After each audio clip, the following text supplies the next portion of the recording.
Nzamba Pambola. Bon, on va continuer. Que Dieu bénisse, que le Tout-Puissant Tatanzambi bénisse son peuple. Tatanzambi bénisse son peuple.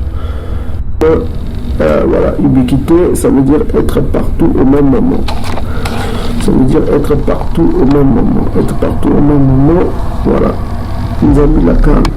Ça vient du verbe Nzambi Lakan. Voilà. Il faut connaître sa langue. Il ne faut pas vous laisser berner par des gens qui viennent vous dire des conneries. Voilà, il est partout au même moment. Au même moment. Donc il est partout. C'est le Tout-Puissant, quoi. Maintenant, on va vous dire, vous allez dire, oh, le nom d'un Lévite, comment le nom d'un Lévite donnera le nom du Tout-Puissant? Ça veut dire quoi, ce truc-là? Bon, dernièrement, on vous a montré déjà que son peuple porte son nom. C'est lui-même qui le dit, son peuple porte son nom. Ok, n'est-ce pas? Et quand vous allez dans le psaume chapitre 83, on va le lire d'abord, vous allez comprendre ce que veut dire l'ennemi. Vous allez voir ce que l'ennemi a fait, parce qu'il faut connaître l'ennemi. Hein. Il faut connaître l'ennemi. Dans le psaume chapitre 83, voilà. On va aller au psaume 83. Vous allez lire ici, on dit ici. Ça, c'est selon les versions. D'autres sont le verset 2. Ça, c'est lui, c'est grand, 21. D'autres ont le verset 2 et d'autres ont le verset 3. Mais suivez-moi attentivement et vous comprendrez. Car voici tes ennemis s'agitent, ô Tatanzambi. Ceux qui te haïssent lèvent la tête. Ils forment contre ton peuple. C'est-à-dire les ennemis de Tatanzambi forment contre ton peuple des projets pleins de ruses.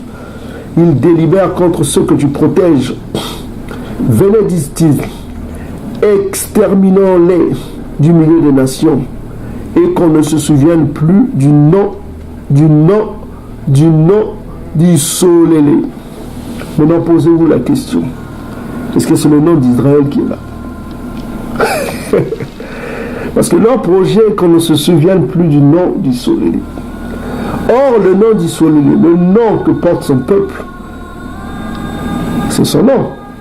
Puisqu'il dit que mon peuple porte mon nom. Maintenant, on va aller dans Parole de vie. Parole de vie que vous voyez ici. Vous avez ici le site qu'on appelle djephd.fr.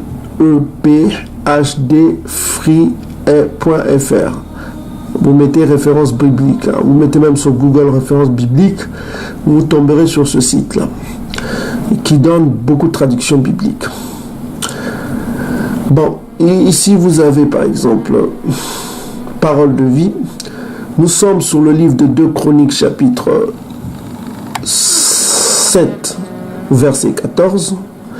Parce que vous avez encore des frères, des sœurs qui disent que oh, le nom de Tout-Puissant est trop saint. Aucune personne ne peut le porter dans la Bible.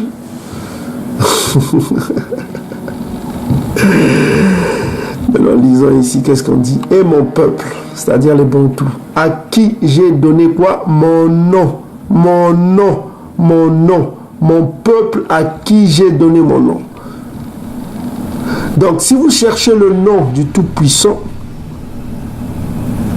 son nom est dans son peuple, n'est-ce pas? Et mon peuple à qui j'ai donné mon nom, mon nom, mon nom. Si vous cherchez le nom du Tout-Puissant, il faut chercher le nom de son peuple et vous aurez son nom. C'est tout. Au lieu de chercher matin, midi, oh, il s'appelle Loba. Mais c'est des mensonges. Mais réveillez-vous. Réveillez-vous. Oh Yahweh. Oh tout ça. Il dit lui-même le Tout-Puissant dit que et mon peuple à qui j'ai donné quoi? Mon nom, mon nom. Ça est là, noir sur blanc. Alors tout le monde, comme on a un ami. On va regarder ce nom Yahweh, et d'ailleurs Jéhovah, c'est pas possible. Ce nom-là ne se trouve nulle part. Et regarde ce qu'on dit. Si son peuple porte son nom, on dit que le projet des ennemis c'est quoi? Quel est le projet des ennemis selon le psaume chapitre 83 qu'on vient de lire? Lisez vous-même. Car voici tes ennemis s'agitent. Psaume 83. Verset 2. Pour certains, verset 3. car tes ennemis s'agissent, ceux qui te haïssent lèvent la tête. Ils forment contre ton peuple, parce que ton peuple porte son nom. Vous allez comprendre que le peuple porte le nom. Des projets pleins de ruses. Ils sont contre son peuple. Ils délibèrent contre ce que tu protèges, c'est-à-dire son peuple. Venez, disent-ils, les ennemis, exterminons-les. C'est-à-dire, baboma peuple, quoi. Du milieu des nations. Et qu'on ne se souvienne plus du nom, quoi, d'Issolélé. Mais ici, ce n'est pas le nom d'Issolélé qui était là. C'est le nom de Congo. Parce que son peuple porte son nom. Son peuple porte son nom. Nzambi, Mozambique, Nzambi. Son peuple a son nom, il porte son nom. Voilà, c'est ce qu'on vient de vous dire. Quel est le nom qu'on dit, qu'on ne se souvienne plus de ce nom-là? Quel est leur projet des ennemis, qu'on ne se souvienne plus de ce nom? Et quels sont les ennemis? Ils se concernent tous d'un même camp, ils font une alliance contre Tanzambie, contre Congo. C'est qui? Les tentes d'Édom. Le premier c'est Édom. Le deuxième c'est Ishmaël.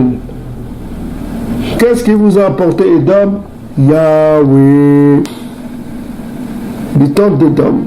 Et que vous a apporté Ishmaël? Allah. Et vous avez les Moabites et les Agariens. Tout cela, c'est les tribus désertiques, du désert.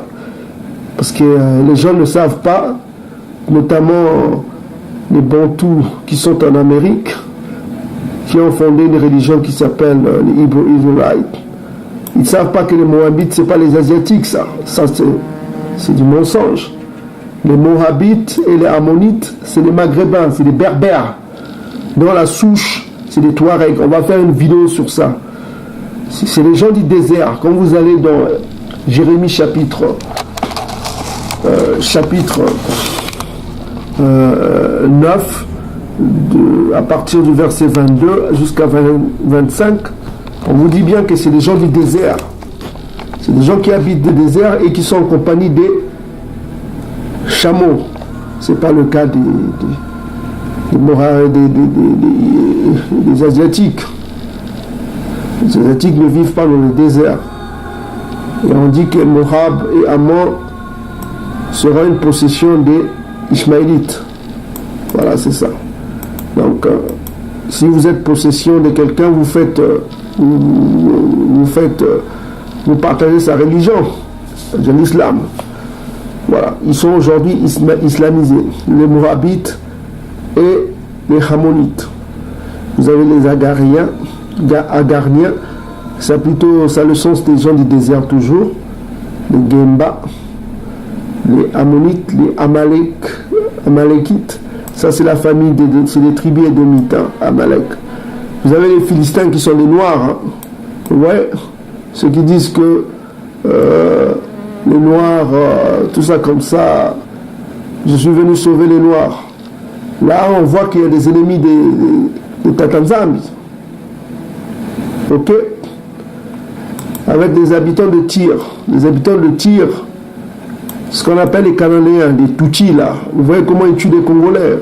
Vous qui venez sauver les Noirs, allez dire aux Tutsis que ce sont nos frères. Ce n'est pas nos frères, c'est les ennemis. Les Tutsis là, c'est des ennemis. C'est eux qui détruisent le peuple, qui tuent le peuple.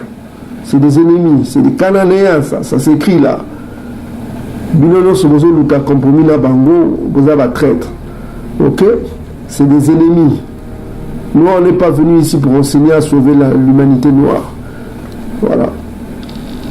Et voilà, si vous remarquez ici, il n'y a pas les Égyptiens. Parce que les Égyptiens ont été bénis. Et on vous parlera de ça, les Égyptiens. Il n'y a pas les Philistins sont là. Vous avez les Cananéens. Les Philistins et les Cananéens, c'est des ennemis de Tanzambie. Donc ne vous trompez pas. Hein. Ceux qui viennent vous dire que je suis venu sauver les Noirs, c'est des menteurs. Parce que Tanzambie a des ennemis noirs. Et on va vous lire un petit verset qui dira qu'est-ce qu'il viendra faire de ses ennemis. Donc on peut lire ici. C'est pourquoi, voici ce que dit Tata Nzambi Amazulu des armées. Là on parle de Congo. Hein. Quand on parle de l'Éternel des armées, il faut savoir qu'on parle de Congo. L'archange Makaya Congo. C'est pourquoi ainsi parle. Le Seigneur, il ne faut pas prononcer ce mot-là. C'est un mot, c'est pas un mot Congo. Il faut dire Ya. Ya, ça veut dire celui qui est en haut, celui qui est en hauteur. C'est le complément du Seigneur. C'est Ya. Seigneur, ça veut dire Ya chez nous. Ya. Ya, ça veut dire celui qui est grand. Celui qui est grand. Ok? Donc, ainsi parle. Ya Congo. Le fort dissolué, c'est-à-dire c'est la puissance dissoluée là. Je tirerai satisfaction de mes adversaires et je me vengerai de mes ennemis. Donc il y a une vengeance qui se prépare contre les ennemis de Tata Nzambi et contre les ennemis de son peuple. Donc si vous allez dans la Bible Abbé Fillon, Deutéronome chapitre 32 verset 43, on dit nation, louez son peuple. Louez qui? Son peuple. Donc vous les nations, quand vous venez, il faut louer son peuple. Parce qu'il vengera le sang de ses serviteurs, c'est-à-dire les serviteurs, les prophètes. Et tous ces serviteurs de son peuple, quoi. Parce que souvenez-vous, Yacoub a mon serviteur. C'est, je crois, dans Ésaïe chapitre 44, verset 1 jusqu'à 4. Et que fera l'archange Congo? Il tirera vengeance de quoi? De leur ennemi, l'ennemi de son peuple. Ok? Il sera propice au pays de son peuple. Voilà, c'est ça. Il pardonnera son peuple. Donc on voit que les nations devraient louer son peuple. Les Bantous. Quand ils viennent ici, ils doivent avoir un peu de respect pour les Bantous. Donc ça revient toujours à la bénédiction là. Tous ceux qui te maudiront seront maudits. Tous ceux qui te béniront seront bénis. On vous a montré que c'est les Bantous le peuple. Il n'y a pas de doute sur ça. Donc ceux qui doutent, ils peuvent voir nos vidéos antérieures, ils vont comprendre eux-mêmes. Même les nations commencent à comprendre. Partout, ils commencent à comprendre. Si vous voyez les vidéos des frères, ce qu'ils ont fait. Ils ont publié le nom de Tata Nzambi aux États-Unis et partout dans le monde. Et cette vidéo a fait... Regardez le nombre vous-même. Regardez le nombre. Allez voir cette vidéo en anglais. Et comme cette vidéo atteint le nombre, YouTube a bloqué cela selon les âges. Vous comprenez? Donc il faut que tu aies plus de 18 ans pour consulter cette vidéo-là. Le nom de Congo s'est répandu. Pourquoi? Parce que cette parole doit aller aux quatre coins avant l'arrivée de Congo. Donc il ne faut pas dire que voilà, le Tout-Puissant vient pour tous les Noirs. C'est du mensonge. On vous a prouvé dans le psaume 83 des Noirs. Ok? Et on a prouvé dans Ésaïe chapitre 1 verset 24, il vient se venger contre les ennemis de son peuple. Les ennemis de son peuple, parmi eux, il y a des Tutsis, des Cananéens, qui continuent à faire du mal. Les Cananéens Tutsis, là, ils font du mal au peuple congolais. Ils tuent. Et c'est Edom qui les finance, qui les arme. Un autre ennemi qui les arme encore. Et un autre ennemi qui s'appelle les Amalékites, des Sokodjou, des Khazars là. Et aussi finance l'armée rwandaise là pour tuer le peuple. Quand on parle de Rwanda, on ne parle pas des Hutus. Hein. Les Hutus sont des Bantous. Mais les Tutsis, c'est des Cananéens. Ok? Il faut qu'on soit clair là. C'est eux qui tuent les Congolais. Donc voilà, c'est des ennemis de Tata Nzambi. Ok? Donc, il y a les Philistins aussi, qui sont en Afrique de l'Ouest là-bas. C'est des ennemis de Tata Nzambi. Ils doivent le savoir. Vous avez la carte qu'on vous a montrée des nations. We're going to break it down. On va vous donner des explications profondes sur ça. Qui sont les nations. Donc on voit qu'il vient tirer vengeance de ses ennemis. On va voir encore un autre verset intéressant. Dans le psaume chapitre 83, verset 5, pour certains, verset 4 pour d'autres, on voit que le projet des nations, notamment les tentes d'Édom, que vous voyez ici au verset 7, et d'Ismaël, de Moabite, c'est-à-dire les Maghrébins, des Philistins noirs, des Tutsis, tous ces amis. Donc le top des Dom sont en premier. Hein.